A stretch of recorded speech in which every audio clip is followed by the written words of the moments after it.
बागी बहस, जातीय विभेद, वर्गीय उत्पीडन, लैंगिक हिंसा अझै पनि कायमै छन्। सामाजिक सांस्कृतिक रूपान्तरण हुन बाँकी नै छ। विद्रोही चेत भुइँ मान्छेहरूको आवाज, न्याय र समानताको स्वर अर्थात् बागी विचार। फरक मतसँग फरक कोणबाट बहस, बागी बहस। नेपालको पूर्वी पहाडी सुदूर उत्तर पाँचथर जिल्ला तत्कालीन धलेजा गाउँ पञ्चायत बेतेली हालको याङवरमा 2014 साल वैशाख 1 गते जन्मिएका जितेन राई नै पहिलेका वरिष्ठ लोक गायक तथा सांस्कृतिक अभिनेता हुन्। भञ्जङ पारी यारी खोला, भञ्जङ वारी तावासी आयौ, जागए नि लाग्छ मलाई गाउँकैमा गाउँकै पीर आयौ। सामान्य परिवारमा जन्मिएका जितेन राई गाउँमा आफ्नो बुवाको पहलमा खोलिएको पाठशालामा कखरा सिकेका थिए। पछि 2027 सालतिर 9 दिनको पहिलो हिँडेर सपरिवार झापा बसाई सरेका जितेन राई त्यहाँको सृजन आदर्श माध्यमिक विद्यालय र उच्च शिक्षा सुनसरीको ढानबाट प्रारम्भ गरेका थिए। इलामसम्म। तर हामीले देखेर 9 दिनको यात्रा चाहिँ हिँडेर झरेको। बाल्यकाल त्यसरी म झापा झरेँ अनि झापाबाट मेरो हाई स्कुल जीवन चाहिँ झापाको सृजन आदर्श व्यावसायिक माध्यमिक विद्यालयमा रह्यो। त्यहाँबाट अनि म मेरो कलेज जीवनहरू चाहिँ म धरानतिर लागेँ। धरानतिर पढ्नको लागि मेरो बाल्यकाल अब सामान्य नै हो, सामान्य बितेको। सानो उमेरमा गाउँघरका उकाली ओह्राली घाँस दाउरा मेलापातमा गाइने रैथलो भाका र बिहे र कुलपितृ गर्दा गाइने ऋषिया र मुन्डुमको मोचनाले गीत सङ्गीतप्रति जितेन राईलाई आकर्षित गरेको थियो। राईले 2035 सालतिर झापा बेतुलाटाका राजनीतिसँग आम दुखी गरिब किसानहरूको मुक्तिका गीत गाउन प्रारम्भ गरेका थिए।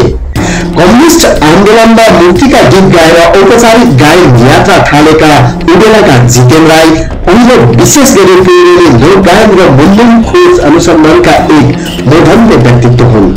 हालसम्म पनि गीत सङ्गीतको माध्यमबाट समाज रूपान्तरणका लागि अविचलित भएर पुनः कन्नडको रैथने लय र यो समाजका उत्पीडित जाति वर्गका मुक्तिका गीत गाइरहने र मुन्डुम र रैथने ज्ञानको खोज अनुसन्धानमा लागिरहने सांस्कृतिक बागी व्यक्तित्व जितेन राईलाई आजको बागी बहसमा स्वागत गरौँ। यहाँलाई कार्यक्रम बागी बहसमा हार्दिक स्वागत छ। धन्यवाद। केमा व्यस्त हुनुहुन्छ यति बेला? खास केही छैन, साधारण हो। म साधारण मान्छे, साधारण जिन्दगी चलिराखेको छ। जस्तो यो गीत सङ्गीतमा चाहिँ कुन समयमा लाग्नु भयो होइन, अथवा चाहिँ यो गीत सङ्गीत क्षेत्रमा चाहिँ लाग्ने संयोगको विषयमा लाग्दाखेरिको संयोगहरू अब यो गीत सङ्गीतको त्यतिखेर गीत सङ्गीतको पहुँच म जन्मेको थाक थलोमा चाहिँ त्यस्तो भरपुर थिएन। रेडियोको पहुँच थिएन। रेडियो हुने खानेले कतै कतैले रेडियो पुऱ्याएको मात्र हो र रेडियोबाट आवाज सुन्दाखेरि हामीलाई छुट्टै किसिमको अनुभूति। अब त्यो के भने कस्तो खालको मान्छे होला, कसरी आवाज आएको होला भन्ने अनुभूति हुन्थ्यो। त्यो कौतूहलता चाहिँ खुल्दुली हुन्थ्यो र त्यो पनि अब रेडियो नेपालको अहिले जस्तो पुरा समयहरू त थिएन, उपलब्ध थिएन नि त। त्यतिखेर त दिनको पनि कति घन्टा मात्रै चल्थ्यो र चाहिँ हाम्रोमा भएको कहीँ कतै पहुँचवाला रेडियोको पहुँचवाला मान्छेको घरमा पुग्यो गयो भने पनि हाम्रोमा त इन्डिया नजिक, इन्डियाको चाहिँ त्यो मिटर चलाएपछि त्यो सुहा गरेर हाम्रो रेडियो त नेपाल त बन्द भइहाल्ने। अनि बङ्गाली भाषाहरू पनि काङलाङ कुङलुङ हुन्थ्यो, नबुझे पनि बङ्गाली गीतहरू हामी सुन्थ्यौँ। तर त्यो गीतहरू नबुझे पनि गीतको प्रभाव चाहिँ त्यहाँ धुन थियो, त्यहाँ शब्द नबुझे पनि त्यहाँ लयहरू थिए, त्यहाँ अरू चिजहरू थियो नि त, सङ्गीतका मूर्छनाहरू थिए, स्वरका तरङ्गहरू थियो। त्यसो भएको हुनाले त्यहाँबाट पनि आधुनिक हिसाबले चाहिँ प्रभाव पायो। तर पनि हाम्रो घरमा जे उपलब्ध छ, मादल, मुर्चुङ्गा, बिनायो, ढोल, झ्याम्टा, चाहिँ बाँसुरी, मुरली आदि इत्यादि, यस्तै च्याब्रुङ, किनभने त्यहाँ हाम्रो त लिम्बू गाउँको नजिक हामी सम्मिश्रण भएर बसेको, अनि च्याब्रुङ, अनि हाम्रो अब त्यही पञ्चेबाजाको धुनहरू, वाद्ययन्त्रहरू, अनि गीतको कुराहरू पनि हामीले हिँडेको त अब त्यही लिम्बुवानमा पालम, हाकपारीहरू, हाम्रो ऋषिया मन्दुमका त्यही त्यो गीतहरू सङ्गीत रहेछ भन्ने अनुभूतिहरू छ। हजुर, ठ्याक्कै कति सालतिर चाहिँ यहाँले गीतहरू रेकर्ड गर्नु अथवा चाहिँ औपचारिक रूपमा चाहिँ साङ्गीतिक यात्रा? यस्तो छ, अब मेरो स्कुली जीवनदेखि नै म सङ्गीतमा लागेँ, बचपनदेखि नै। र त्यसपछि म कलेजमा स्कुल जीवन मेरो सुरु हो। हाई स्कुल जीवन चाहिँ झापा झरेपछि म 3 क्लासमा माथि पहाड गङ्गावा प्राथमिक विद्यालय पढ्या हो। जब म पढ्न थालेँ त्यही 34-35 सालदेखि मैले हाई स्कुल पढ्न थालेँ। हाई स्कुल पढ्न थालिसकेपछि झापा त अलिकति सुगम नै भयो नि त पहाडभन्दा, होइन? त्यतिखेर झापाको चाहिँ 28 सालमा चाहिँ त्यो झापामा चाहिँ विद्रोह सुरु भएको थियो, त्यो वामपन्थी आन्दोलन र त्यसको प्रतिछायाहरू झापामा नहुने भएन, त्यसको रिफ्लेक्ट थियो। अनि 34-35 सालदेखि म लेफ्टिस्ट मुभमेन्टमा लागेँ। 35 सालमा म पार्टीको गाउँ तयारी समिति, त्यतिखेर है, त्यतिखेर चाहिँ अब त्यतिखेर मार्क्सवाद यो केही पनि थिएन, यहाँ त कोटेसन केन्द्र थियो, होइन?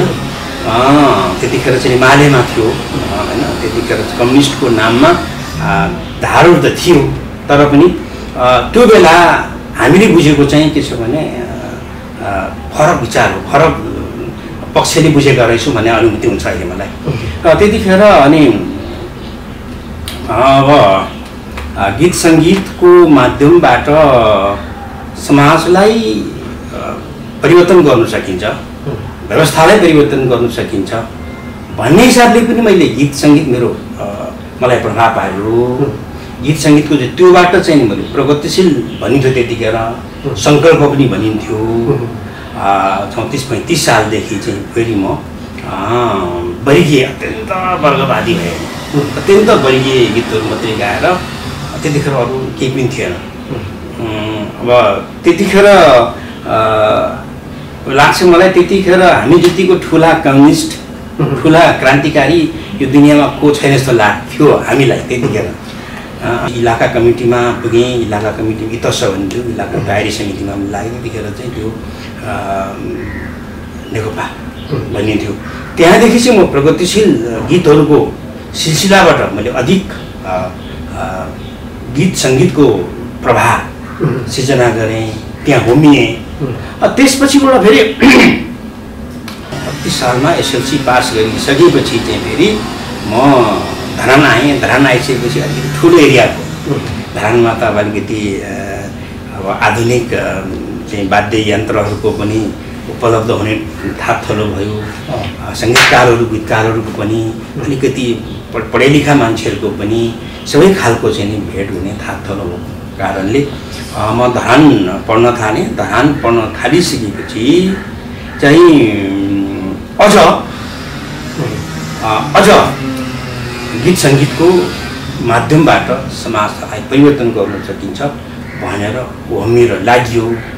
त्यो चाहिँ अलिकति विगतको कुरा हो। हजुर, जस्तो कि विगतदेखि अहिलेसम्म आइपुग्दा यहाँको अधिकांश गीती सिर्जनाहरू, गायनदेखि लिएर सङ्गीत, त्यसै गरी अन्य सिर्जनाहरू अलिकति प्रगतिशील अथवा चाहिँ आम आदिवासी जनजातिका मुद्दाहरूसँग निकट छन्। हो, यो तपाईँले ठिकै कुरा गर्नुभयो। किनभने मैले अघि भने हजुर, हामी यो मैले जोड्न खोजेको गीत सङ्गीत र विद्रोहको सम्बन्ध चाहिँ के रहेछ? म यहाँ आउँदैछु। त्यतिखेर हामीले बुझेको म कसैबाट भन्दाखेरि म आफै चाइनाको त्यो नयाँ सन्देश भने पत्रिकाहरू चाहिँ नि म्यागजिनहरू आउँथ्यो क्या त्यतिखेर अचेल बन्द भएको छैन। त्यो हेरिसकेपछि चाइनिजहरूको चाहिँ नि भेडा उठालाहरूको कथा हेरिसकेपछि म त्यो त्यतैतिर लागेँ, उन्मुख भएँ। सम्पर्क थिएन तर आफै गीत सङ्गीतको खोज अनुसन्धान गर्दै गर्दै गीत सङ्गीतको प्रभावमा लागेँ। पछिबाट पार्टीको सम्पर्कभन्दा पछि भएको तर त्यतिखेर मैले के बुझेँ भने यी सबै कुरो समस्याको समाधान चाहिँ वर्गीय समस्याले समाधान हुन्छ भने वर्गीय समस्याभन्दा अरू चाहिँ होचापुल्का हुन्, अरू चाहिँ नि केही होइन। वर्गीय समस्या समाधान हुनु बित्तिकै सबै समस्या समाधान हुन्छ भन्ने हाम्रो बुझाएर यति वर्गवादी भइएछ, यति वर्गवादी भइएछ वर्गीय वर्गीय वर्गीय वर्गीय वर्गीय कुरा मात्रै। जब म अनि 38 सालमा धरान कलेजमा पढ्न थालेपछि अलिअलि कता कता लाग्यो मलाई यो मात्रै यो वर्गीय समस्याले मात्रै हाम्रो समाजको समाधान हुन्छ त? चेतना त अलिकति आउँदै गयो नि त। भाषिक कुराहरू आयो होला, त्यहाँ धार्मिक कुराहरू आयो होला, समाजले गतिविधिहरूको समाजको गतिविधिले मलाई केही न केही प्रभाव पार्यो होला। अनि अरू मसँगैको साथीहरू त सबै वर्गीय समस्या मात्रै मुक्तिमा लाग्नुभयो। तर म चाहिँ अलिकति होइन कि यसमा त मेरो भाषा पनि होला, मेरो धर्म होला, मेरो संस्कृति होला, मेरो विश्वास होला, मेरो परम्परा होला, अनि मैले मानि आएको चाहिँ अनगिन्ती संस्कृतिको अभयहरू होला भनेर कता कता मलाई अप्ठ्यारो असजिलो हुन थालिसकेपछि मैले वर्गीय समस्या एउटा ठाउँमा छ, वर्गीय समस्या पनि समस्यै हो, तर त्यो सँगसँगै हाम्रो एउटा जातीय मुक्तिको सवाल हैन, पहिचानको सवाल। या त वर्गीय समस्याले सबैको त मुक्त नहुने रहेछ। बहुभाषी चाहिँ जाति भएको, बहुविश्वास भएको समाज हो नि त नेपाल त। एकल जाति, एकल धर्म, एकल नस्लको समाज त होइन यो। त्यसले गर्दाखेरि जब यो समस्याले समाधान हुँदैन भन्ने कुरो मलाई जब मेरो मानसपटलमा मलाई त्यो भुटुटी चल्न थालिसकेपछि मैले वर्गीय समस्या पनि केही हो, तर जातीय मुक्ति समस्या पनि केही हो, सांस्कृतिक समस्या पनि केही हो भन्ने र मैले लाग्न थालेपछि वर्गीय समस्या र यो चाहिँ जातीय समस्या चाहिँ फरक फरक विषय हो भन्ने कुरो मलाई लाग्छ। त्यसो भएको हुनाले म लागेँ यसो यति भिन्नता छ। ठिक छ, यहाँले वर्गीयसँगै चाहिँ जातीय उत्पीडनका कुराहरू गीत सङ्गीतको माध्यमबाट त्यसको चाहिँ तपाईँको चाहिँ त्यो उत्पीडन विरुद्ध प्रतिरोध गर्नुभयो। यहाँको प्रतिरोधहरूले, यहाँको भागी विचारहरूले अहिलेको अवस्थासम्म आइपुग्दाखेरि के कति ठाउँ पाए जस्तो लाग्छ? होइन, अब यो चाहिँ कस्तो भने अब ठाउँ पाएको पनि छ, किनभने हाम्रो भागी विचार नै हो यो। किनभने हामी त हिजो व्यवस्थाको विरुद्धमा लागेको मान्छे हो, व्यवस्था ढाल्नुपर्छ भनेर लागेका मान्छे हो र व्यवस्था ढाल्यौँ होइन। 35-36 सालको आन्दोलन हुँदै हुँदै 46 सालले व्यवस्था पनि ढल्यो। तर व्यवस्था ढलिसकेपछि पनि हाम्रो समस्या त त्यो हुँदै त्यो रह्यो नि त, रहिरह्यो। भनिसकेपछि अब हामी त गतिशील छौँ, यसले पनि नहुने रहेछ होइन। यसले हाम्रो व्यवस्था मात्रै पनि यो चाहिँ हाम्रो बाधक तत्त्व, बाधक चिज होइन। हामीमा भएको चिन्तन, ठुलो कुरो त चिन्तन, यहाँको चाहिँ शासक वर्गहरू र खुद हामी पनि हाम्रो चिन्तन पनि कहाँ लाने भन्ने कुरो त फेरि प्रधान विषय रहेछ नि त। व्यवस्था मात्रै, व्यवस्था पनि प्रधान त हो, तर व्यवस्था सँगसँगै चिन्तन चाहिँ बदलिएन भनेदेखि त फेरि समस्या त जिउको त्यो हुन्छ। भनिसकेपछि अहिले केही स्थानहरू प्राप्त भएको भनेको पनि अहिले विभिन्न पहिचानको कुराहरू उठेको छ, गणतन्त्रको कुरा उठेको छ, संहिताको कुरा उठेको छ होइन। होला संहिता हिजो हामीले उठाएनौँ, तर गणतन्त्र त हिजो हामीले उठायौँ। त्यो त 35-36 सालदेखि गणतन्त्रवादी हौँ हामी। जस्तो कि यहाँले 35-36 सालदेखि अहिलेसम्म आउँदाखेरि विभिन्न कालखण्डहरूमा विभिन्न आन्दोलनहरू भए, यहाँहरूले सांस्कृतिक क्षेत्रबाट निकै ठुलो महत्त्वपूर्ण योगदानहरू पनि पुर्याउनु हो। यद्यपि अहिलेसम्म आइपुग्दाखेरि विगतका आन्दोलनहरूका बारेमा प्रश्नहरू उठिरहेका छन्। यति बेला तपाईँहरू संस्कृति कर्मीहरूको दायित्व के रहन्छ, अथवा चाहिँ कसरी ती प्रश्नहरूको जवाफ दिइरहनु भएको छ? अब यस्तो छ, हामी एउटा उदाहरण दिउँ। हामी कवि, कलाकार, साहित्यकारहरू राज्य सत्तामा पल्लो किताबमा पुग्दैन। संसारका रेभोल्युसनहरू म्याक्सिम गोर्कीहरू कहिले पनि ठुला ओदामा पुगेनन्। त उनीहरूको कृतिहरू बब मार्लीहरू चाहिँ पिकासोहरूदेखि लिएर चाहिँ मोजार्ट बेथोभेनहरूले होइन बब मार्ली यो उनीहरू त कहिले पनि राज्यको ठुलो निकायमा त पुगेन नि। उनीहरू त एडभोकेसी बोलिरहने हो, उनीहरू त भनिरहने हो यहाँ अभाव हो, यहाँ व्यथित हो भनेर भनिरहने हो र हामी भनिरहेका छौँ। र हाम्रो आवाजकै कारणले अहिले दलित मुक्तिका कुराहरू भए होइन। अहिले चाहिँ तपाईँको चाहिँ समावेशीका कुराहरू उठ्यो होला होइन, समानुपातिको कुराहरू उठ्यो होला। हामीहरू अहिले त्यो ठाउँमा पुगेका छैनौँ, तर हामीले उठाएको मुद्दाको परिणाम हो नि त त्यो त। हिजो हामीले नउठाएको थियौँ भने हुँदैन थियो नि त। हिजो हामीले नउठाइदिने यो त्यही ठिक छ भनेको थियो भनेदेखि त अहिले समानुपातिक समावेशी धर्मनिरपेक्षता नाम मात्रको भए पनि मानौँ न होइन, गणतन्त्र संहिता यो त कुरो त हामीले उठाएरै लागू भएको हो नि। ठिक छ। जस्तो संस्कृति कर्मीहरूलाई एउटा आरोप लाग्ने गरेको छ, एउटा पार्टीको झन्डा मुनि रहेर चाहिँ आन्दोलनमा सरेको हुने, त्यो पार्टी आफूले आस्था राखेको पार्टी सत्तामा पुगिसकेपछि चाहिँ संस्कृति कर्मीहरूले त्यो आलोचना गर्न छाड्ने, यो प्रवृत्तिको कारण पनि सांस्कृतिक आन्दोलन चाहिँ ठिक ढङ्गले अगाडि नबढेको भन्ने आरोप पनि छ नि। यो अरूको जिम्मा त म लिन सक्दिनँ, त मलाई त्यो लाग्दैन, मैले त्यो गरेको पनि छैन। संस्कृतिहरू निरपेक्ष हुन्छ, संस्कृति कर्मी निरपेक्ष हुन्छ। त निरपेक्ष भन्दै चाहिँ धर्म सापेक्षको पक्षमा हामी जान सक्दैनौँ। त्यो धर्म सापेक्षको कुरा उठाइराखेको छ नि त। नेपाल चाहिँ हिन्दू राज्य हुनुपर्छ भनिरहेको छ। अब हामी संस्कृति कर्मी निरपेक्ष भन्दै त्यो धर्म सापेक्षिककोमा झन्डा उठाएर हामी जाने त त्यो त म जान सक्दिनँ। म त्यसमा सहमति छैन। किनभने संस्कृति कर्मीले के गरेको छ, पार्टीमा लागेर के गरेको छ। हिजो पनि मैले के भनेको भने 35-36 सालदेखि हामीले वर्गीय चिन्तनको गीत गायौँ, जातीय मुक्तिको गीत गायौँ होइन, मानिस अछुत अछुत हुन्छ भन्ने गीत पनि गायौँ। हाम्रो शम्भु राईजीको मन्जुलको सङ्गीत राईजीले चाहिँ सङ्गीत गरेको गीत हो, मन्जुलले लेखेको गीत हो। अहिले मन्जुल नेपाल चाहिँ उहाँहरू त्यो गीतहरू हामीले लेख्नु गलत भयो भन्नुहुन्छ कि सही भन्नुहुन्छ त्यो उहाँले कुरा हो। तर हामीले गीत गायौँ, किसानको गीत गायौँ, मजदुरको गीत गायौँ, यति धेरै गीत गायौँ नि। तर त्यो गीत गाउँदाखेरि त्यो गीतबाट उठ्दाखेरि हामी त पछि थियौँ, त्यो बेला हामी अगाडि थियौँ, सबैभन्दा फ्रन्टमा हामी थियौँ नि त। जनताको पक्षमा जाने, बहस गर्ने, एडभोकेसी गर्ने, सन्देश गर्ने। नेताहरू त कहाँ थिए, भित्र कुञ्चेपमा थिए।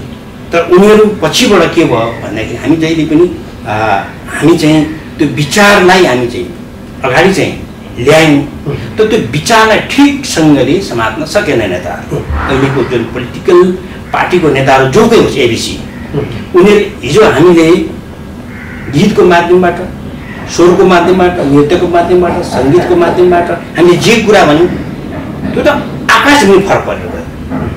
हामी यता कुदेका छौँ, राजनीतिक पार्टीका नेताहरू यता कुदेका छौँ, अनि हाम्रो तारतम्य डेस्टिनेसन हाम्रो फरक परेको हुनाले त्यो लान्छना लाग्नु, त्यो आरोप लाग्नु छ। अहिले पनि कलाकारहरू त छ त, पार्टीमा लागेको छ, पार्टीले जे भन्छ हजुरी गरेका छ, हिँडेको छ। यो भने पनि हजुर, त्यो भने पनि हजुर, त्यो भने पनि ठिक छ, यो पनि ठिक छ। तर त्यो पक्षमा त म छैन, किनभने म निरपेक्ष हो, तर पनि म चाहिँ विचार चाहिँ सही ढङ्गले नै म अगाडि बढाउनुपर्छ र कलाकारहरू पनि गहना हुँदैन। मेरो भनाइ चाहिँ के छ भने म संस्कृति कर्मी हो नि त। गीत सङ्गीत साहित्य धर्म दर्शनमा अभियन्ता सबै संस्कृति कर्मी हो। भनेपछि गीत सङ्गीतको पारखीहरू, साहित्यकारहरू, कविहरू, कलाकारहरू गहना होइन भनेर त मैले आन्दोलन गरेको त बहुत धेरै भइसक्यो। मेरो आन्दोलन कहाँ हो त भन्दाखेरि यसरी बोल्ने हो, भन्ने हो, स्टेज पाउने हो, गहना होइन। गहना भनेको चाहिँ लगेर चाहिँ नि विवाहमा भोज भतेरमा लगाएर चाहिँ नि चट्ट सजाएर लागिदिने, अनि पछि आवश्यकता पर्दा लगाउने, त्यसपछि गएर बाकसमा कन्तुरमा थन्काएर त्यस्तो गहना होइन भनेर हिजो पनि मैले आन्दोलन गरेँ। मूलतः एउटा समाज र राष्ट्र परिवर्तनको लागि राजनीतिक आन्दोलनहरू त भइ नै रहे, तर सांस्कृतिक आन्दोलन चाहिँ कमजोर भएको कारणले नै यो एक खालको चाहिँ विग्रहको अवस्था छ। यो त स्वीकार हुन्छ नि। यहाँ यस्तो छ, अब सांस्कृतिक आन्दोलन चाहिँ के हो भने सबै ठाउँमा संस्कृति उच्च तहमा हुन्छ है, सबैभन्दा माथि हुन्छ। तर कुनै बेला राजनीति माथि भइदिन्छ, राजनीति व्यवस्थापन गर्छ र सांस्कृतिक क्रान्ति बिना जसले राजनीति गरिरहेछ नि असफल हुन्छ। नेपालको भएको यही हो। नेपालको सांस्कृतिक क्रान्तिहरू, सांस्कृतिक कर्मीहरू राजनीति भएको छैन। राजनीतिज्ञहरू जो राजनीतिज्ञ छ नि, जो राजनीति गर्छु भन्छ, उनीहरू संस्कृति लगभग शून्य छ। के हो संस्कृति भने नबुझिकन त्यो राजनीति भएको। अझै त्यो तपाईँको चाहिँ नि संस्कृति मन्त्रालय छ नि, संस्कृति मन्त्रीहरू त संस्कृति बुझेको मान्छे हुनु पर्यो, त्यो छैन। त्यसो भएको हुनाले भिन्न जस्तो देखिन्छ होइन। सांस्कृतिक क्रान्ति बिना चाहिँ को राजनीतिले मात्रै गरिरहेको हुनाले यहाँनिर त्यस्ता खालका विमतिहरू, विसङ्गतिहरू जस्तो अलिकति असजिलो जस्तो भएको देखिन्छ। संस्कृतिकै कुरा गर्दाखेरि यहाँहरूले त अझै फरक ढङ्गले पछिल्लो समय बहसहरू गरिरहनु भएको छ। खास नेपालको संस्कृति भनेको रैथाने संस्कृतिहरू हुन्, यिनीहरू ओझेलमा परिरहेको छ भनेर पनि बहस गरिरहनु भएको छ। यो बहस अब यो संस्कृति पनि यस्तो हो, संस्कृति हामीले केलाई भन्दैछौँ भन्ने कुरा पनि अलिक बहस गर्नुपर्छ अब होइन। संस्कृति भनेको हाम्रो जीवन सृष्टिदेखि हामीले निर्माण गरेको अवयवहरू हाम्रो संस्कृति हो। हाम्रो भाषा मात्रै होइन, धर्म मात्रै होइन, गीत सङ्गीत मात्रै होइन, सारा चिजहरू हाम्रा विश्वास पनि हो संस्कृति। अब जीवन हामीले निर्माण गरेका धेरै चिजहरू संस्कृति हो। र त्यो संस्कृति अब नेपाल त किनभने सभ्यताको दृष्टिकोणबाट पनि एउटा किराँत सभ्यता छ। किराँत संस्कृति चाहिँ लामो बहस गर्नु सकिन्छ, लामो छलफल गर्नु सकिन्छ। त्यसको आधारमा पनि नेपाल चाहिँ नेपालमा भएको चाहिँ बहुसंस्कृति मुलुक हो भनेर हामी भन्न थाल्यौँ। हामीले भनिराखेका छौँ बहुसंस्कृति भनेपछि संस्कृति बिना त समाज सञ्चालन हुँदैन नि त। समाज त संस्कृति विहीन भइदियो भने त के हुन्छ त, मान्छे कुटेर थटाएर मात्रै हुँदैन नि त। उसँग त विश्वासको ठुलो बाटो संस्कृतिभित्र छ। र अब हामीले सांस्कृतिक क्रान्ति चाहिँ हामीले गरिराखेका छौँ। अब गर्दै जाँदाखेरि होला कुनै बेला त्यो कहिले कुनै बेला संस्कृति गतिहरू अलिक निम्सरो भएर जान्छ, अनि होइन कि जस्तो, अलमल परेको जस्तो, हराएकी नाचिएको जस्तो, बाह्य संस्कृतिको अतिक्रमण परेको जस्तो। तर त्यो हामी संस्कृति कर्मीहरू, सांस्कृतिक आन्दोलनकर्ताहरू हामी गतिशील छौँ, लागिरहेका छौँ। सम्पूर्ण राजनीति गर्ने मान्छेलाई पनि संस्कृति बुझ अनि मात्रै राजनीति ठिकसँग बुझ्न सक्छौँ र राजनीति संसारको राजनीति कहाँबाट चलेको छ, के भएको छ भन्ने कुरा हामी भनिरहेका छौँ। अझ जुन विभेदमा परिरहेका समुदायहरू छन्, विभेदमा परेर परेको पनि छ र भनिएको पनि छ नि, ती मान्छेहरूले संस्कृति भनेर के बुझाएको छ? संस्कृति भनेको एउटा धर्म मात्रै बुझाएको छ कि, एउटा भाषा मात्रै बुझाएको छ कि, एउटा वेशभूषा मात्रै बुझेको छ कि होइन, उसको गीत सङ्गीत मात्रै बुझाएको छ कि, उसको नृत्य मात्रै बुझाएको छ कि? संस्कृति भनेको त अथाह चिज हो नि त। अथाह चिजहरूलाई हामीले कहीँ पनि त्यो चिजलाई हामीले इग्नोर गरेर त्यसलाई आइसोलेसनमा राखेर त समाज निर्माण हुन सक्दैन। अबको झन् समाज त भन्छ सांस्कृतिक क्रान्तिहरूको होचिलो पेचिलो पेचखिल्लाहरू दरिलो बनाउनुपर्छ। यो व्यवस्थाको कारणले कति उत्पीडित छ मान्छेहरू, कति प्रताडित छ मान्छेहरू भने अझै पनि उनीहरूले पनि लडिरहनु पर्ने रहेछ। तर अब यो चाहिँ फेरि क्रान्ति, सांस्कृतिक क्रान्ति भनेको चाहिँ यो अनन्त चलिरहने विषय हो। यो ठ्याक्कै यति विषयमा यति समयमा सक्नुपर्छ भन्ने विषय होइन। ठिक छ, हामी कुराकानीको अन्ततिर आइसकेका छौँ। आगामी दिनमा नेपालको चाहिँ सांस्कृतिक आन्दोलन कुन रूपले अगाडि बढ्नुपर्छ र यहाँको चाहिँ भूमिका त्यसमा के रहन्छ? होइन अब मेरो भूमिका म के चाहिरहेको छु के भनिरहेको छु भने म नेपाली समाजलाई सुसभ्य बनाउन चाहन्छु। म एउटा समाजको एउटा अंश त हो नि, म सिङ्गो समाज त होइन। र म जस्तै मान्छे मिलेर समाज बन्ने हो, समाजको एउटा अंश हो। मैले गर्नुपर्ने भूमिका त्यो हो। नेपाललाई सुसभ्य हुनुपर्छ भने सुसभ्य हुनुको लागि के चाहिन्छ त? सुसंस्कृत हुनु पर्यो नि त।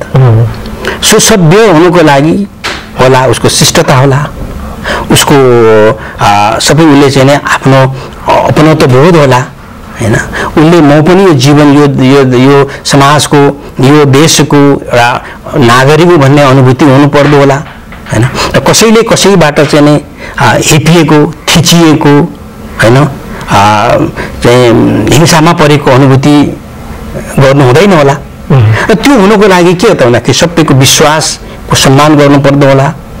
यहाँ त सबैको धर्मको कुरा पनि छ। यहाँ त एउटा समाज होइन नि। यो नेपाल भनेको त एउटा जाति, एउटा वर्ग, एउटा धर्म, एउटा समुदाय देखाएर मात्रै चिन्ने होइन नि त नेपाल त। नेपाल त भूगोल हिसाबले पनि भौगोलिक मुलुक हो, जाति हिसाबले पनि बहुजाति हिसाबले हो, धार्मिक हिसाबले पनि बहुधार्मिक हिसाब हो यहाँ होइन।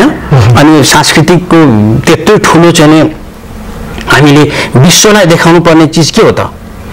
अहिले देखाउनु पर्ने मान्छे एउटा चमोलुङमा शिर सगरमाथा हाम्रो नेपालमा पर्छ भनौँला। र अन्त विदेशका मान्छेहरू आएर हेर्ने के हो त? एउटा चमोलुङमा होला या संस्कृति होला, अर्को त के हुन्छ त हेर्ने? अनि पर्यटक स्थलमा पनि पर्यटनबाट व्यवसाय गर्ने हो भने यहाँको राजनीति हेर्नु त कोही आउँदैन होला त। यहाँ कति कसको धन सम्पत्ति छ, को गरिब छ, को धनी छ, त्यो हेर्नुमा आउँदैन होला त। तर विदेशी संसारका मान्छेहरू र यो एउटा चाहिँ एउटा विकसित समाज, अगाडि बढिएको समाज हेर्ने भनेको त एउटा संस्कृतिको अन्वेषण, खोज अनुसन्धान, संस्कृतिबाट आनन्दित हुने होइन।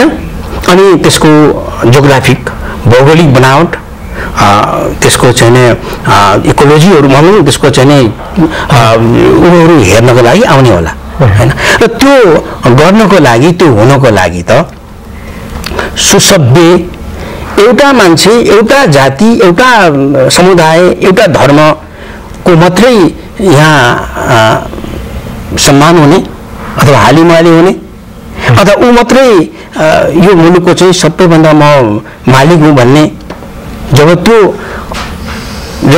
रहिरहन्छ, हामी सांस्कृतिक क्रान्ति गरिरहन्छौँ। भइरहनुपर्छ, किनभने सांस्कृतिक क्रान्तिमा हुन्छ कोही निम्छरो हुन्छ, कोही बलियो होला, कोही धनी होला, कोही कमजोर होला। तर धनीको रूपले गरिबले हेपिनु भएन। राज्य व्यवस्था सञ्चालकहरूले म राज्यको हर्ताकर्ता छु, डाडु पनि मेरो हातमा छु, सबै थोक मै हो, मैले भोगेको, मैले सञ्चालन गरेको राज्य व्यवस्था मात्रै हो, तिमीहरू सबैले मान्नुपर्छ, मैले भनेको कुरो मान्नुपर्छ, तिमीहरू रैटी हो भन्ने किसिमको अहङ्कार छ नि।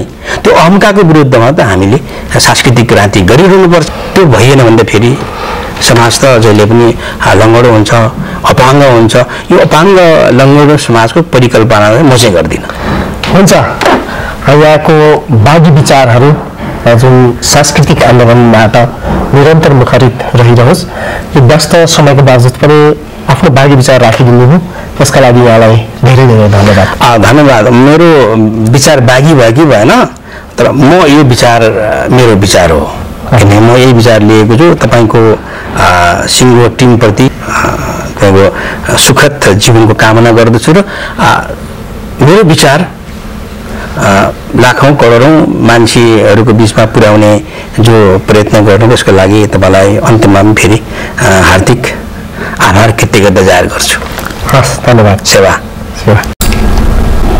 आदरणीय दर्शकवृन्द, आजको बागी बहसमा हामीले वरिष्ठ गायक तथा सङ्गीतकार एवं मुधन्य संस्कृतिकर्मी जितेन्द्र राईसँग कुराकानी गऱ्यौँ। अर्को श्रृङ्खलामा हामी फेरि अर्को बागी व्यक्तित्वलाई लिएर उपस्थित हुने नै छौँ। तबसम्मको लागि म राजन समीप सहित सम्पूर्ण टिम बिदा चाहन्छौँ। नमस्कार।